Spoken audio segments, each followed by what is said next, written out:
All right, next, lucky to have another new coach in another new destination. Obviously, Coach, we've been going through the Power Four and all the different coaches and having them come in. You by far, and this is no insult to anybody else, Coach, you look the youngest. You definitely look. I don't know if that's an insult. I mean, That's not come an on. insult. There you go. It depends how you look at it. I'm a little half full, so I'm gonna take that as a That's compliment. 100%. That is a great thing to look young. I don't think anybody's ever going to complain with that as we get older. Speaking of being young, though, Coach, like Coach Will Stein at Kentucky, grew up in Section 128. Is that correct? Row 13. That's it. I That's mean, so right. you grew up like going to Kentucky games and being a Kentucky fan. David, when I say I was like the most diehard fan of all time, like I was the kid that cried after games if we didn't win. I would go to Rupp Arena on Tuesday nights for the 9 o'clock tip with my dad. Like my dad played here from 80 to 84. So I grew up blue in my blood. Honestly, wanted to come here out of high school, didn't get that opportunity. Ended up going to Louisville, where I had, a great career for my standards, and won a lot of games. And had great coaching, and then everything happens for a reason. I got hurt against Kentucky in Commonwealth Stadium, and then some guy named Teddy Bridgewater ran off the bench and ended up taking the job. And it's amazing what happens when you put a good quarterback in the game, and the team usually gets a lot better. So then I got to Texas because Coach Strong took the Texas job, and I met a guy named Jeff Traylor there, who then eventually hired me at UTSA, and then we won a lot there. And I got to Oregon. Now I'm back at Kentucky. So everything happens for a reason. It's a full circle moment to be in this chair, to represent this great state, and to be the football coach at UK. So when did you know you wanted to coach? I would say probably my senior year, when I was truly Teddy's backup. And I've been the product of great coaches my whole career. I mean, from my little league days to my high school coach at Trinity High School in Louisville, Kentucky, Bob Beatty. And then I just had countless of like guys that poured into me over my football career. So I didn't know I really wanted to coach. My dad's a lawyer, my mom was a teacher. I didn't really have a straight vision of, hey, I want to be a football coach. But because of the guys in my life that were so instrumental in my development on the field, off the field, had an opportunity when I was done playing. Sean Watson, my offensive coordinator at Louisville, called me up kind of before spring ball had got rolling, and I was still in grad school trying to find my way. And he said, hey, we got a GA job open. Do you want to take this? And I said, hell yeah, let's do it. So I took it and never looked back. No doubt. When you look at your style, Coach, I see a lot of different ways to describe it. I love the way you stay balanced. I love the way you're aggressive. I've seen people say gambler. Like, is that how you see your style, or how would you say your style is as an offensive play caller? Well, I've never seen a play that I don't like. That's kind of it's a blessing and a curse. I Okay. love ball plays. I love trying new things and experimentation offensively. And now as a head football coach, being able to have pieces of the entire game plan and telling Jay Bateman what pressures are really tough on offenses and making sure that that shows up in the plan. Telling Parker Fleming, my special teams coordinator, what fakes I like or onside kick opportunities that we have. So it's really cool to get into this role and to be able to build the entire plan going into a game week, and then just overseeing the entire organization. But am I a gambler? I like calling the plays at work. That's what I like to call. Yeah. Well, I mean, but like, how do you like Bobby Petrino? He's obviously a guy that you looked up to, right, as a play caller and For look up sure. to. Like, what did you take from Bobby that you use in your style of play, and you think that kind of fits with what he did? Yeah, the big thing from Coach Petrino that I took is what we practiced, we called. If we loved a shot in the game plan, we weren't afraid to call it and to call it in the openers. And that's, I don't know if you would call it a gambling mentality. It was just aggressive. It was never sit back. It was always being on the attack. It was using your best players in the run game and the pass game. It was driven through the quarterback's lens. So he was instrumental for sure in my development as a coach. And I remember when he took over at Louisville, I was super excited to get in that offense and learn from him. And it was very streamlined, and every coach, every player knew the plan and was on the same page. So he was somebody for sure I look up to. And I mean, hell, any place he goes, the offense is, killer. So you saw what he did at Arkansas this year, leading the SEC in offense. And, I don't doubt that he'll do that in North Carolina as well. Well, what about the next guy that you spent a lot of time with, Dan Lanning? What did you learn from spending time with Dan as a coach? I mean, Dan is the ultimate head coach. He is involved in every facet of the program, and not in a micromanaging way. He demands a certain way, and his standard does not change. I was just so impressed with his daily habits and how he was able to get so many things done within a 24-hour span. I thought he was extremely organized.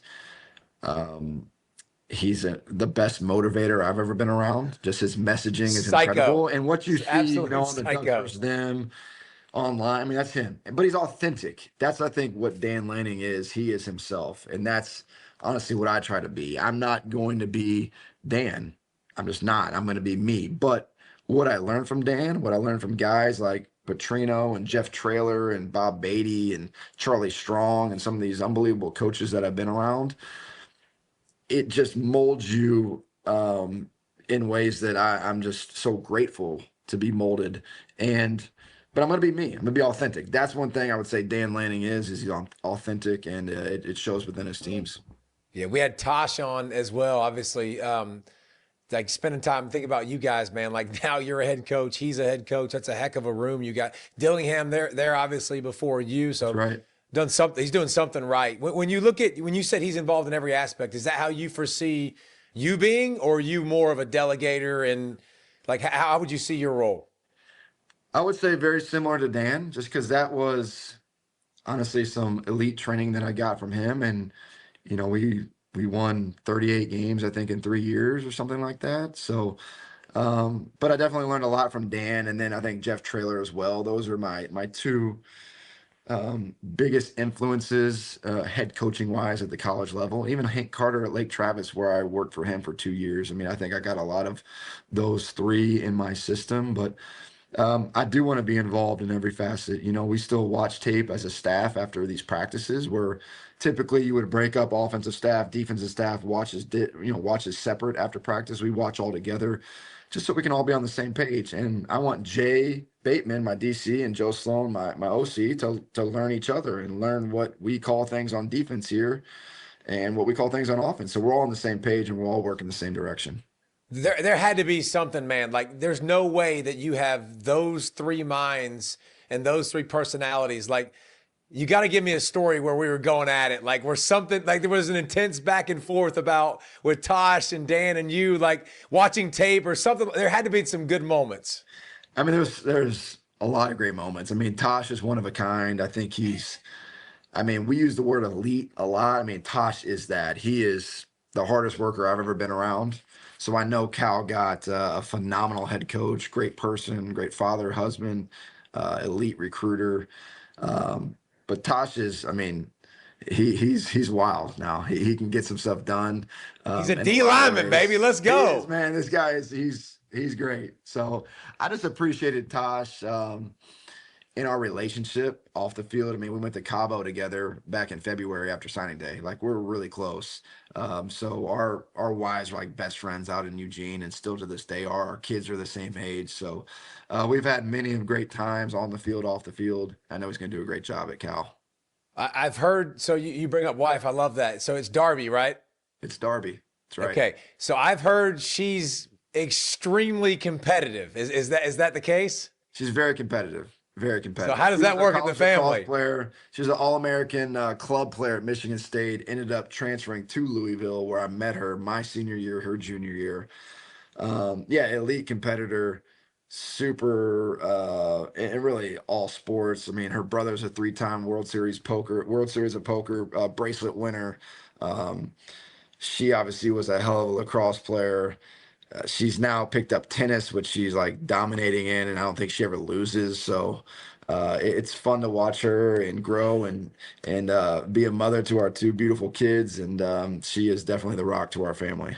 Are the board games competitive? The family games really competitive at the For house? sure, like card games, for sure. Yeah. What I do we mean, whether play? it's, whether it's poker or euchre or spades or hearts, whatever it is, like cards run for sure in her side of the family, and I'm usually the odd man out. She was a dealer in college at Michigan State on like a part-time job at this local poker house, and I remember I Dang. would go and like hang out while the shift was going on. I'd be like playing like what's it called, golden tea, and kind of eating and just hanging out while she's dealing to all these guys on the poker table. Then she got on the blackjack table one time, so I'm like, all right, I'll go over there. I'll get $50 out. It's just me and her. It's you versus the dealer. The dealer's my girlfriend at the time. Dude, She wipe you out? yes, she four hands. I was off the table. I'm like, come on, we can't like maneuver a card here or there. Like, that's her competitive. She said, I don't care. I'm a dealer cards. I'm gonna be truthful dealer. And I was hoping I could get a blackjack or two, but I didn't. Dang right. Well, man, one of my biggest strengths has been my competitiveness. One of my biggest weaknesses with my family has been my competitiveness. Oh, Like yeah. I can't tell you how many times like the board game has been flipped over and it's not ended well. Are you a dad that can turn it off? Like when you leave the building and be chill and be calm, or are we always competitive and always competing? I think both. Like I'm always competitive and competing in those situations, but I try my best to not turn it off, but to mellow out when I go home. And I have two little kids. I have a 3.5 and a 1.5. So a lot of times going home, it's not necessarily turning off because you're changing diapers, putting them in the bed, doing bath, like you're doing other things that are, I'm so grateful to do. But we're not quite to the family board game time yet. Now my little boy Yeah. Joey, he's learned Uno. He loves War, the card game. So I think he's going to be a card shark. I really do. So we'll see. Cards are the best, man. I absolutely. We play family card games. I What's your game? absolutely love it. Spades. Yeah, Spades is the game, and yeah. it's not. It doesn't end well in the household a lot of the times because I'm like, I love being able to tell them what they have and talk trash. And mine are 17 and 15 now, Oh so yeah. like So it's yeah, it's yes, it's very much in the mix. yeah. But so you got the family. Are you the type, Will, that are you the grinder that's there at the facility all the time, or how do you balance family and personal and probably now navigating it new as being a head coach?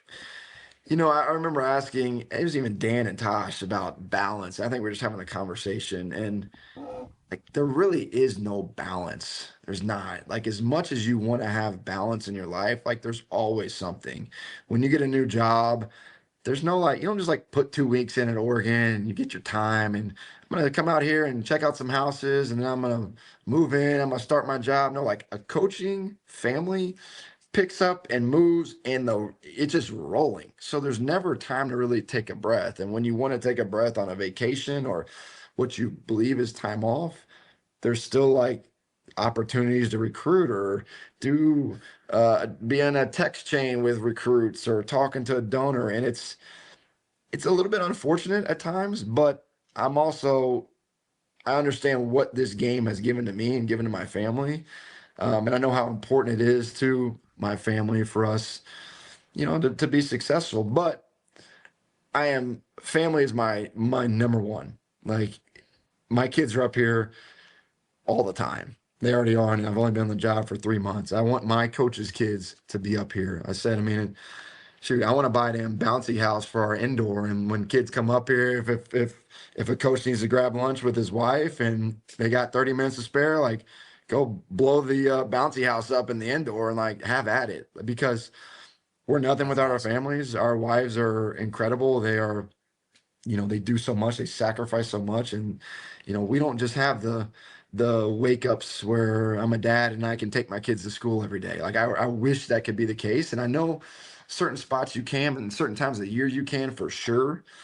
But I mean, we're a morning practice team, so we start meetings at 7 a.m. So, I get up here around 5:30 and kind of start my day, get my coffee, watch my team meeting tape, make sure it's clean, and make sure the rest of the day is planned out. And then my to-do list is set to where I can go and attack it. So when I do go home, I can be as present as possible. Wow, that's the hard. The hard part is always leaving the job there, right? Like, and It that's is, the man. Our that, minds are that's going all the time. I mean, it's not just me, it's coaches and there's always something to get done. So it's really important for I think coaches out there, players to be able to have a reset button or a press pause or know that like the person that you might think you have to call tonight to swing the needle on a recruit it could probably wait till the morning, you know, especially with your wife being at home, and she deserves your best and your attention, and your kids deserve that too. And it is hard, but shoot, you can choose to be present too. Yep. Nope, it's a choice. A lot of times it's a choice in the driveway. You might have to talk to yourself real quick, be like, all right, shut it down, put this phone away. Exactly. Okay, so you're a Kentucky dude coming home. So you get the job. Who's the first call when you took the job? Who's the person you called first? My dad, you know, my dad played here, and so I remember calling him, and it was an emotional call. And Heck yeah. you never think, you dream stuff, you circle jobs like, man, this would be so cool, but to actually be the head coach of the Kentucky Wildcats is like, I mean, I can't tell you how cool it is for me. And I'm undefeated right now, so I mean, I am the coolest guy in the state of Kentucky at the moment. You know, we haven't lost the game, so. But no, it's an honor, and I know what I'm representing. There's been unbelievable players, you know, in this program. I mean, you played the Cats every year in the SEC East, and Jared Lorenzen made me yeah, look silly, doubt. bro. I mean, He was so good. Yeah, so there's been some phenomenal players here, some huge wins. Big Blue Nation is incredible. I mean, I'm sure you remember coming here. I mean, there's real pageantry here, people that are extremely passionate about the Cats, you know, from all over the state. So it's really cool. But yeah, my dad was my first call. Yeah, stadium's packed. The fans are absolutely insane. It's a great spot to be. When you see, you know, you got the job, you come in. What was the first message the kids needed to hear from you? What was your most important thing you wanted to get done in that first team meeting?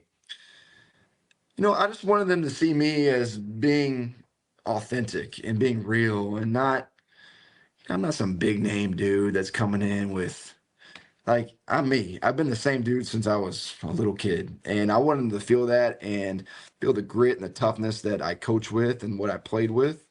And then really just building the connection. I mean, connection to me is so important, especially in today's college football, where each team each year is new. But that doesn't mean that you don't become a connected team. Like we do get real opportunities every single Wednesday with our team in small group breakout sessions where we're talking about everything besides football. Like today, this morning was about adversity. And it's really, we're telling the story of our life right now. Like everybody's got a story. Like you got a story, I do too. Like it starts with really the setting. Like where are you from? Like what is it like in your hometown? Is it a big town or a small town? Is it a one-stop light or is it a big city? Like who's in the town? And then it's the characters in your town. Like who you surround yourself by. Like the 5 people that you spend the most time with on a daily basis, you become them or they become you. So talking about the characters and the people that made up their life. And today was about like the adversity that these guys have, whether they grew up poor or rich, white or black, whatever, big town, small town, like everybody has adversity. But what do these conversations do? They create connection, and they create opportunities for us to be vulnerable as men, which we never really are. And a lot of these guys, man, they go home, they play the game, they scroll the phone. Like you and me, we were probably out shooting hoops with the buddies. We were going to our dorm rooms. Like there's not even dorm rooms anymore. Guys are like, yeah, I got apartments and houses, and I didn't get a house, I think my sophomore year or junior year, you know? So it's just different. So like we're trying to create that bond within our team. And that was really the big messaging when I first got here was like, I want this team to be tight. And it's not going to happen overnight. It takes real strain. It takes an off season. It takes spring football. It takes these opportunities outside of the building to get to know each other. And when you do that, the most connected team to me plays the hardest for the longest. And it gives you a chance in the fourth quarter. As we all know, the SEC is truly a 4-quarter league. These games come down to the end. And that's the difference between winning and losing is can you win those vital moments? And if you know the guys next to you, I think it just gives you an edge.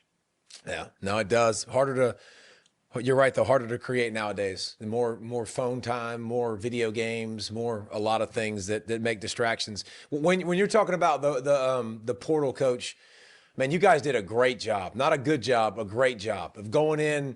When I think about Kentucky, the last several years, like the last couple years is maybe a little bit different. But when I think about Stoops, I always thought about development, like finding guys that might not have been 5-star, but man, that sucker, he would grind them out and he would turn them into really good football players. And I thought about like the offensive line for so many years, they could always run the football and be physical. Like now that faded the last couple of years.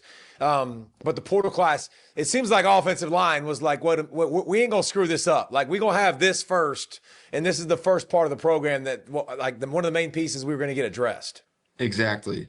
And yeah, you mentioned it. I think Coach Stoops, obviously winningest coach in Kentucky history, had an unbelievable career here. Got nothing but respect for him, and really, like, it's an honor to follow him up, to be honest. Like, it really is. So, but you're right. I mean, development is huge, and like, there's so many ways to develop a player. And I love when recruits say, "I want to be developed." Well, like, let's define like, how do you do that?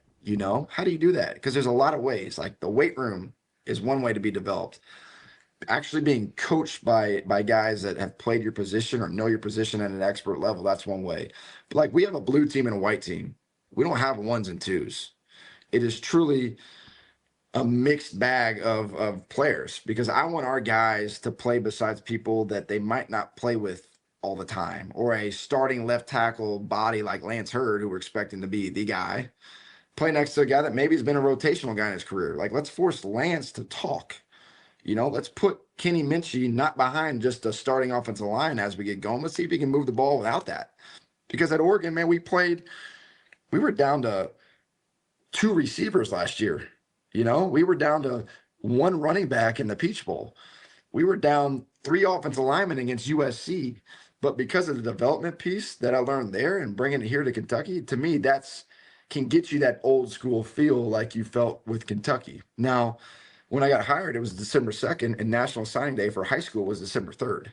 So it's impossible to build a high school class that you would think traditionally with the 20 players and the just the balance, the roster. That was impossible. But we knew coming in we were going to lose some pieces up front, and we had to build it there. Have to start. This league, college football in general, is one up front. I mean, Fernando Mendoza, probably gonna be the #1 pick, Heisman Trophy winner. I don't know what his final statistics were in the championship game, but it's not like he threw for 400 yards. Indiana could run the dang rock. Right. Miami could run the rock, and both could stop the run.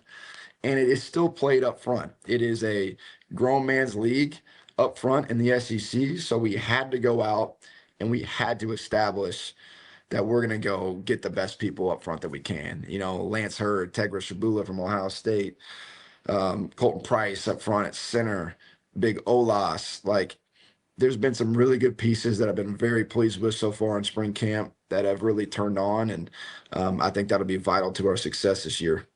Well, you say run the rock, Coach. There was a time very, very recently that like offenses were more like tempo and throw the football, and you got to score 40. Like, I feel like that's swung back the other direction. Why can you run the football more easily now than you could 5, 6, 7, 8 years ago in college football? I think everything's cyclical. Like, eventually you'll probably see old school Chip Kelly, Art Briles, like, consistently, maybe 15 years from now. But it's kind of going back to 2-back, because everybody on defense, when they draw up their defenses in their 8 boxes, it's like 11 personnel pictures. They don't even have like a 2-back I formation picture for their defensive guys to look at. They don't. So what are you doing on offense? All right, like, we're creating more 2-back looks. We were in 21 personnel at one point last year, probably as much as anybody in the country. I mean, there was a game that we were in at 25% of the time. I was like, dang, like, I haven't even been doing this much. But what can you do? You can add hats to the run game. You can create advantage runs. Backers aren't used to fitting ISO type blocks as much as they are or as they were in the past. So, and then the under center play action pass can be just, I think, dynamite for people. So, is there still a tempo spread? Hell yeah. I mean, you look at what Lane did at Ole Miss, what they'll do at LSU, and guys across the country that score a ton of points. points still matter. You still got to outscore people. I mean, this league it used to be so like defensive minded, and then it just got to be like an offensive league. And so I think it'll all balance itself out. But there's new rules too. Like the rules have changed. Used to be if you're an offensive player, if you go out of bounds, even on your sideline, you could still go tempo as fast as possible.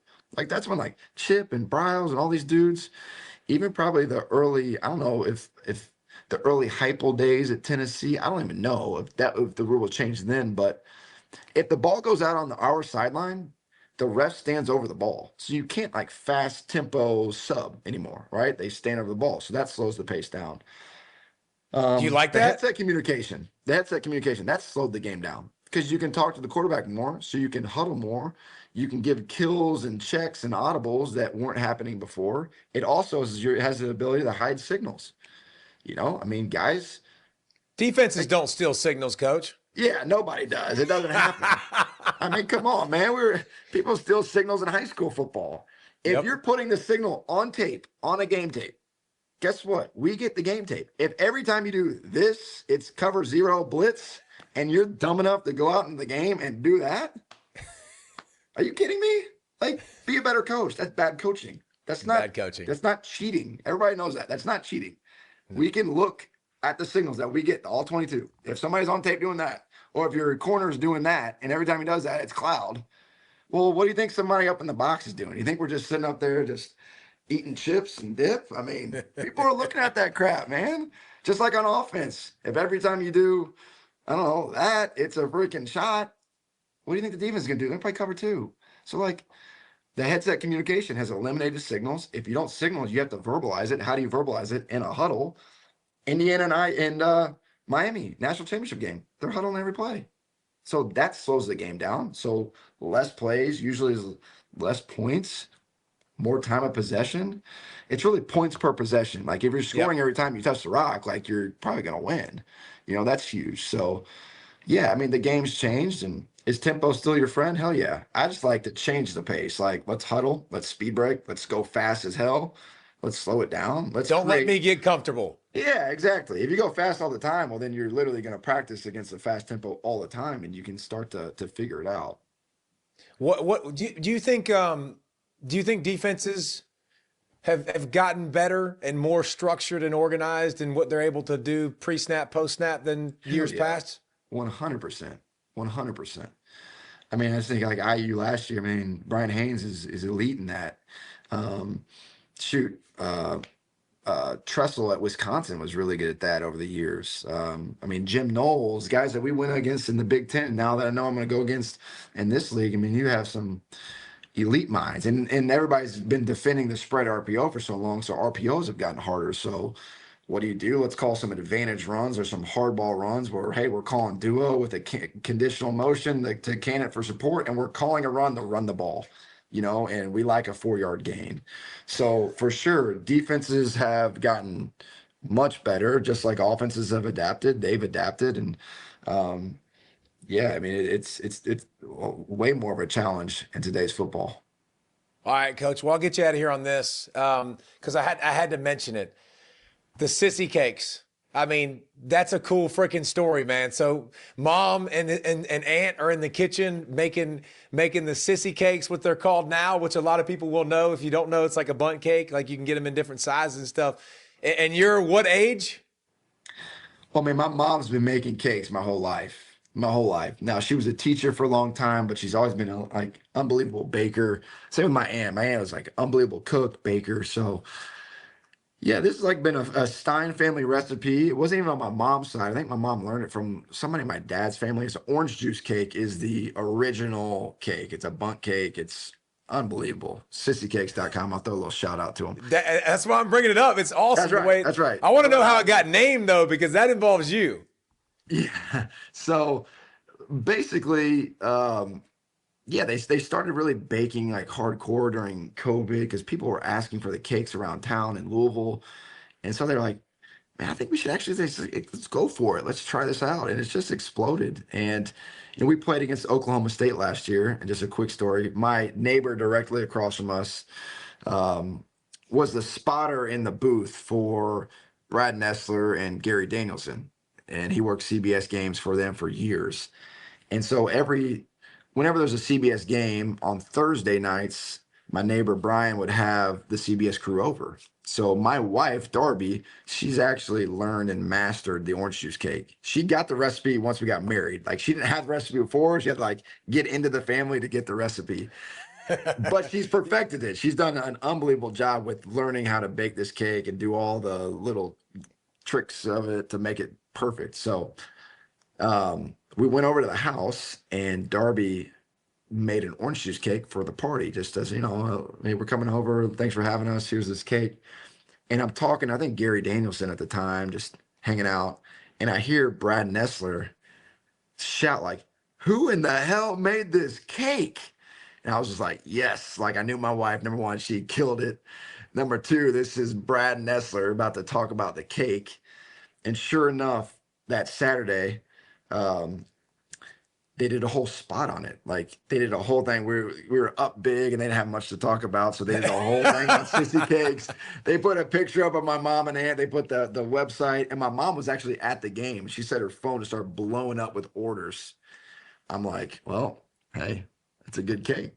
In the family, and then when you took the job at Kentucky, I heard it went bananas too. No, I heard crazy. I mean, like all the news stations were at the shop. I mean, KSR went there. Like, it was crazy. So yeah, they're doing a great job, and it's they're awesome cakes.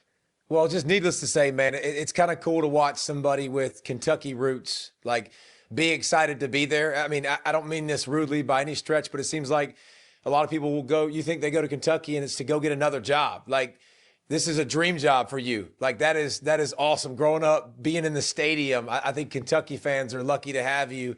And Kentucky fans have always been like, man, why can't we be explosive? Why can't we be offensive? So it seems like a perfect marriage, man. Hal Mummy and Mike Leach calling plays. So like, shoot, Tim Couch ripping the ball over the field. But that's been 30 years though, Coach. I know, like, man, but that's all I remember. That's the last time I was a real fan. So man, that's like still in my mind, So no doubt. Man, well, it's a phenomenal place, unbelievable state, university, and we have all the facilities. We have everything that we need to go be great. And now it's just about putting the work in, and we have a great process, and the results will follow. But we just focus on what we can, and I know we got a great product. Well, we appreciate you, Coach. Thank you so much for your time, man. Good luck to you this season. Thanks, David. I appreciate you having me on. See you, brother. See ya.